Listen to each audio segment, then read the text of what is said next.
So I was sitting here editing some videos, and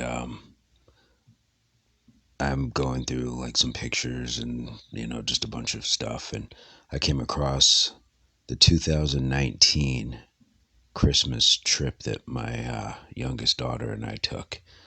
We went up to Flagstaff. It was a surprise visit for her to go to the North Pole and meet Santa, and it was such a that year was a lot. It was the year that I had moved uh, after the split with her mother, and it was just a really challenging time. I don't want to use the word hard. Some people can, but I just felt challenged at all points. I never felt like I was overwhelmed. I definitely learned a lot through the process, and it was many lessons at one time. Learning to house hunt, build my credit, learning the family court system, having to learn myself, being a newly single man, single parent. Well, maybe co-parent is the more justifiable term. Single parenting is, I at least still had, their mother, even though we were at odds. My kids were still in two households, so co-parenting and working two jobs and just operating off of no sleep. I mean, it was just all so much, but I only felt challenged. There was never a point where I thought I can't do this. But where I'm going with all of this is I just looked at that video, and that was our first Christmas here in the house, and it all just fell together perfectly. My daughter went to when she met Santa, she had written down that she wanted a Barbie dream house. And this was on,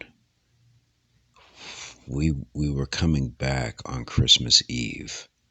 And because when you're a co parent, as many of you know, then the child goes to the other parent's house for Christmas Day, unless you have a different arrangement. But that was our arrangement. But I had already gotten the Barbie dream house. The Christmas, I never like to say things are perfect, but it just clicked on everything. Like to ask for, for she's in a new home. She's seeing a lot of these things. As much as you try to not expose your child to them, they still go through that in ways that you don't realize as parents. Um, and so it was cool because when we moved into the house um, in late August, last day of August actually, which ironically is her mother's birthday. But when we moved in, we got this house specifically because it was one of the few places that had stairs inside, and that's what she asked for. And I told the realtor, I said, find me a place with stairs. I said, my daughter deserves stairs. She's not going to have both her parents in the same home.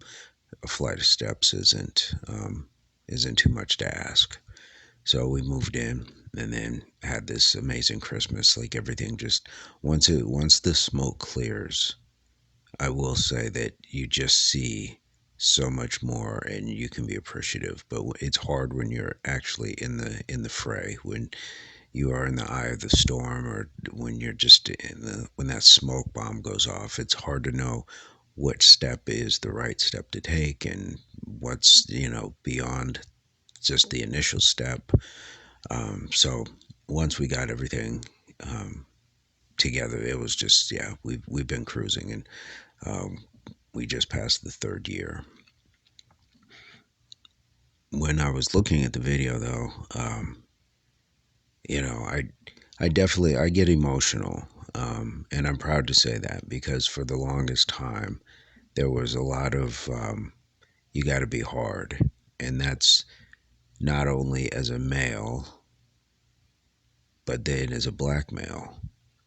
And I know a lot of people don't like to hear these talks and stuff, but it's even if I didn't say it, let's not act like we don't see it. What do we see in a lot of the portrayals of black men? It's, criminal, it's street type, it's hardened edged, and a lot of these other things. But that's not the point of where I'm going today. I'm just saying that I beat demographics that I was born into. And I'm proud to be a man. I'm proud to be a black man. And I'm proud to be able to show a range of emotions beyond anger, aggression, arrogance, um, you know, sexuality, supercharged, sexuality, stuff like that. So I'm proud of the progress that I've made. And so in this moment where I was um, very emotional, um, I it just hit me. And this is where these blogs, vlogs, podcasts, postings, whatever you want to call them, this is where they come from. They just come from thought, inspiration, experience. And while I have money saved for my children, even in the form of the house and things like that, looking at the video made me realize that money isn't what you should really be looking to leave your children with. It's memories. And while I'm not, a rich man, I would prefer to spend my money with my children while I'm alive, and then they can remember the things that we did. I believe in both of in my children that they will be productive earning members of society and be able to sustain themselves. Now, would I like to have a little something extra? Yes, but I don't want to save scared to the point where it detracts from what I'm able to do now. I don't want my kids to look back when they're my age and I'm possibly not of this earth anymore, or at least just not, maybe not as able. And for them to say that was great. He left us all this money, but then really have no memories to look back on. And so far, that's not even the case. They both have had, very full childhoods as far as, my involvement. And that's been critical. That's, to me, that's the most important part. But there's a point where I don't want to trade just saving money for their future if their future doesn't have a past that they can look fondly on. Um, my my dad, um, he didn't he didn't have money to leave. He didn't, and that was, I think he always knew that, where he would say, I'm just going to spend it while I have it. And it wasn't like he was a rich man either. My mom is the same way, where there's no, it's never been the expectation, because it's not fair to them. It's not fair to any parent who is just working class, for their children to expect an inheritance of some sort. Now we can put together some things, but I think the most that any parent should want to do is just make sure that they leave enough that the final costs are covered, whether that's divvying up or having somebody oversee um, property, whether it's being sold or the funeral arrangements, whatever's going to happen with the physical remains of the person. I think that's the fairest thing. Is it nice to have a little something extra? Sure, but honestly, the most important thing for me in this moment, in just this epiphany sitting here, is that you really want to make sure that your children have fond memories of you. Money will come and go, and once they spend that money, then what's left? Because the money you leave them, okay, they buy a car, but that car is not going to last them forever. And when they sell that car, they'll remember, I had this car and, my dad gave me the money, but it's not the same as how people talk. And we all have been there, or most of us have been there, when you are either sharing a story or somebody you've been around is sharing a story about what their parents, what they did when they were kids, and how you see them. They go back in time. They go into that state of how that was a great time, or my dad did this, or my mom did that, and that's a very important element for an adult to have, because we can't always act like children in the form of recklessness, irresponsibilities, but we can still think like children in the way of our memories, to remember, certain smells, certain events, what it was like to, catch a fish for the first time, or putting a worm on a hook, or, just sitting outside while, the car was getting fixed, or things like that.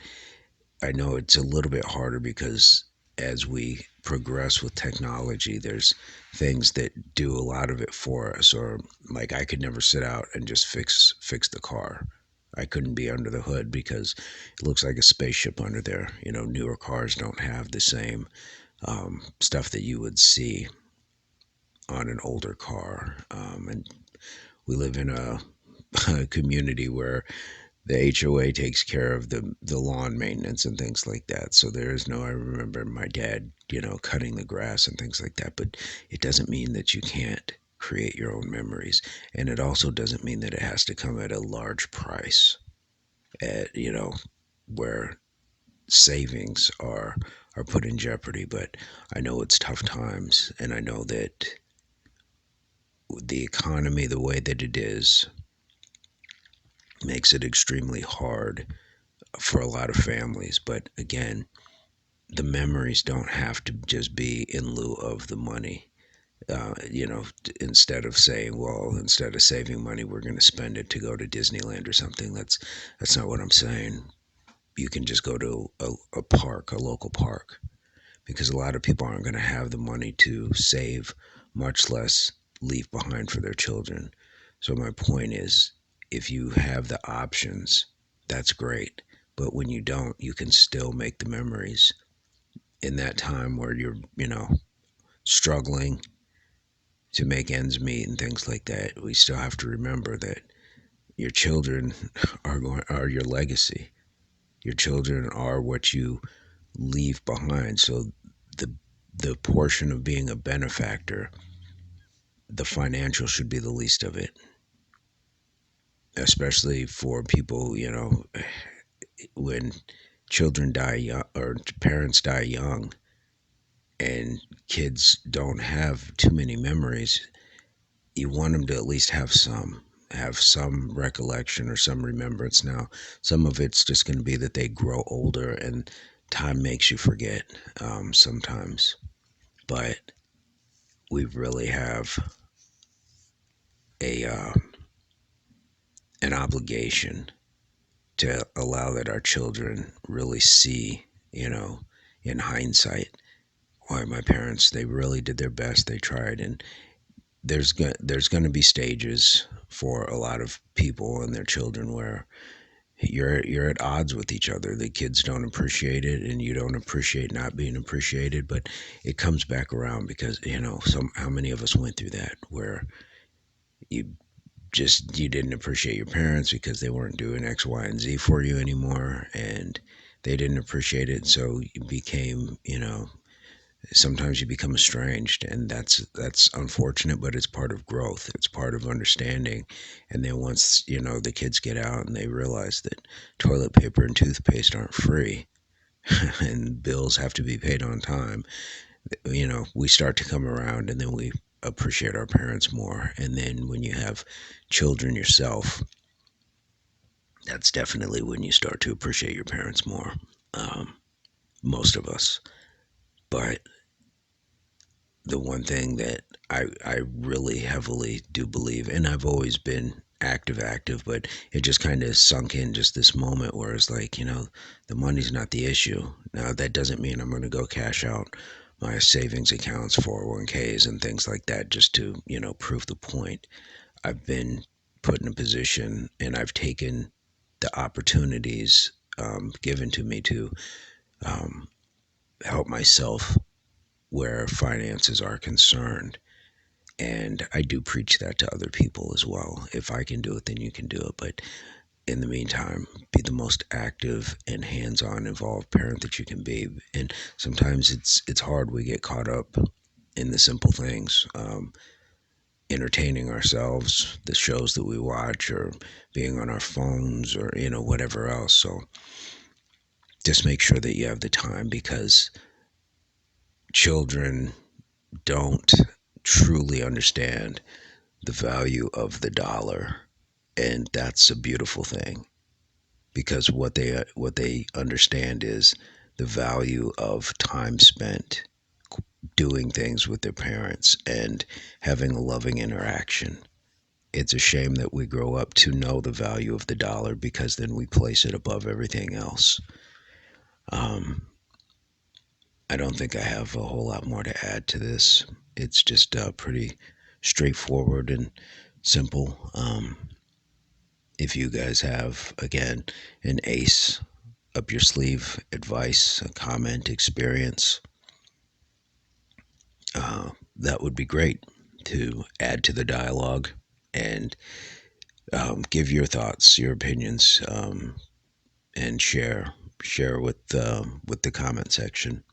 As always, likes, notifications, subscriptions, and I hope this finds everybody in total health of mind, body, and soul. You guys have a fantastic night. Peace, love, unity, solidarity.